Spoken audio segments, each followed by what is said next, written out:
Hi, Greta. How are you? Hello, everybody in Bassano, everybody, the team of B.Motion. Hello, and my fantastic dancers, artists for the Dark Swan. Hello, everyone.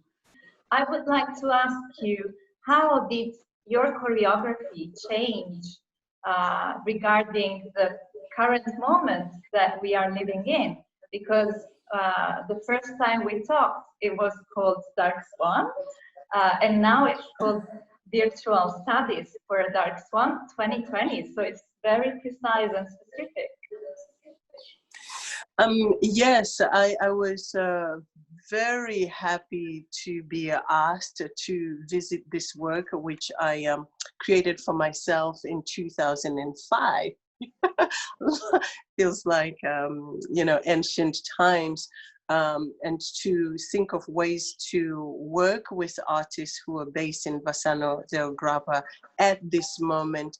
And it was maybe after a couple of sessions with dancers and working via Zoom, which means we all log in like this. And then, I've been in lockdown in my apartment in Flatbush in Brooklyn, and I cannot go to a studio, so I'm working from my house. I have an assistant who's working from Harare, Macintosh Jerahuni, who is absolutely indispensable to me and to the group. So it emerged that the way we were having to deal with glitches in communicating via this medium, this digital medium, that, I had to address that. I had to address the fact that I could not feel the breath. I could not physically support the action of the dancers. And it felt very much that we were all studying how to study. It's a study of how to study. And I think then arriving at, okay, let's shift this to make it virtual studies for the Dark Swan. So meaning that, the virtual study is the virtual digital media that we are working with. And the Dark Swan, there are huge elements from the original work, the language that I started with, and then I added to that language. In fact, because I was curious to see how we could also talk about not just the global pandemic, but how we could talk about the inequalities, the riots. This feels again like we are in revolutionary times. How do we talk about that? How do we talk about what's happening with Black Lives Matters and the extension of human rights all over the world? Because when I did make this work in 2005, I was also reacting to Darfur, what then was quickly shifted from a genocide to just, massacre, but it was a genocide in Darfur. I was reacting to that, and I was moved by the tragedy of women, and I was connecting always to, personally as a woman, also to my mothers, my aunties, my grandmothers, so I was thinking very much about how we can open up something that happened in 2005 to talk about now, what is happening now to us. And I like the idea of a study very much,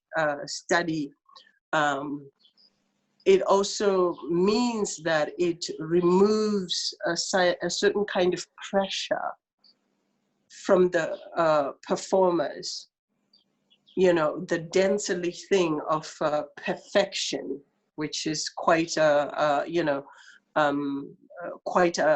dilemma always for dancers, that our our mission is to always to be perfect. But how can we be perfect in these times?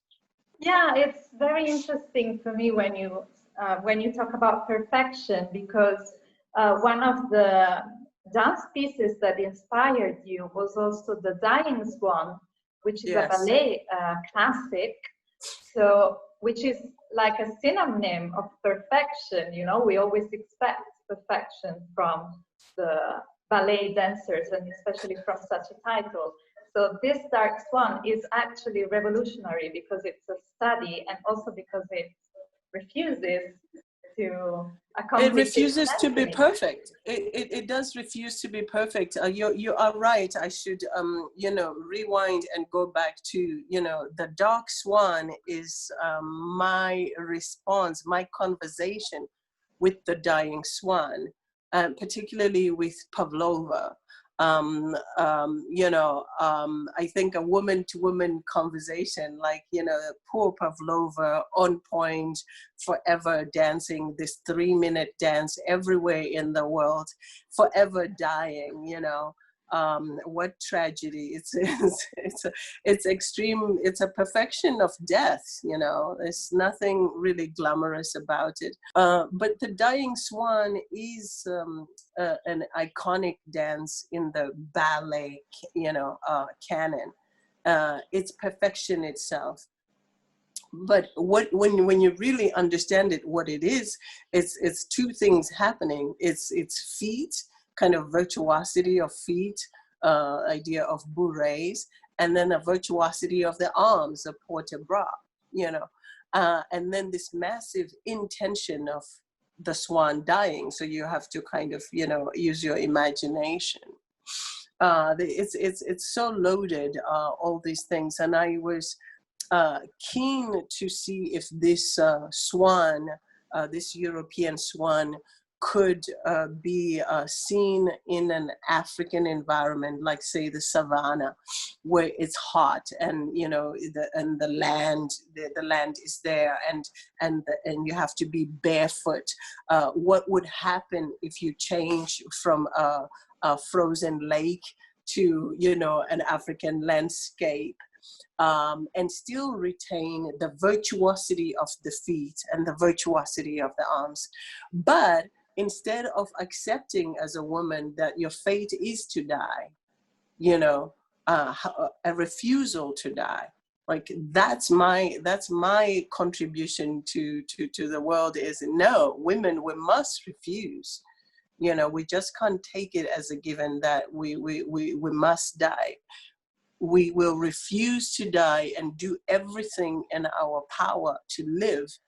And then if you combine that sort of refusal to die with these times that we live in, where really we have to fight the virus, COVID-19, we have to fight for the right to be outdoors, to return to social gatherings. You know, we are in a moment where we are refusing to die.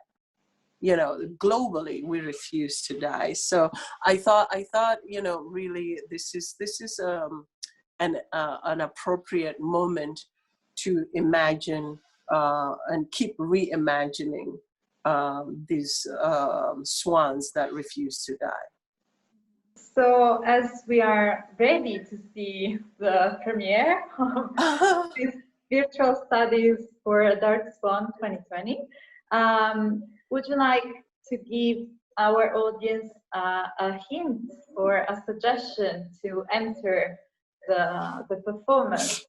I've been worried whether the public will empathize and have patience with us, and give us grace, you know, like space to make mistakes, because I wonder how much the audience is aware of this kind of working, which is not typical to work long distance.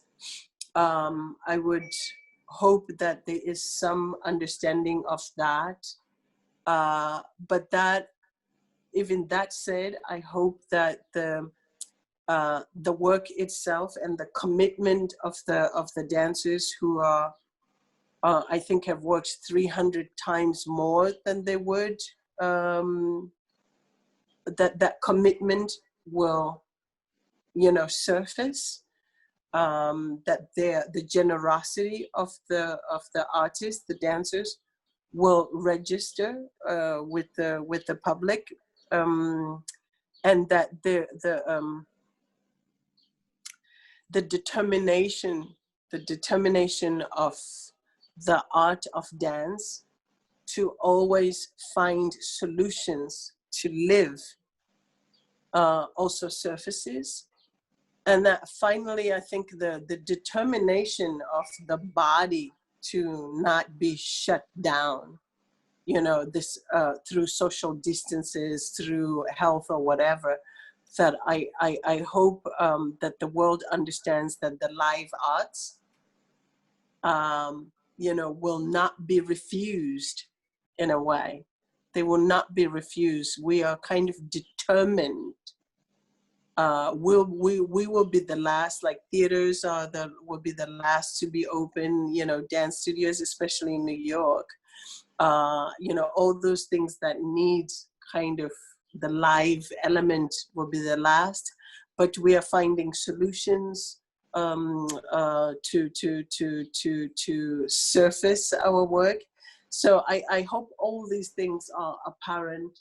And finally, also kind of the joy of the dance in these revolutionary times. Like, I don't believe in any revolution that does not dance. It has to dance. Voilà. Great. And well, thank you so much. And enjoy the performance, everyone. Thank you. Everybody enjoy the performance and the dancers. Yes, man. Thank you. Thank you so much.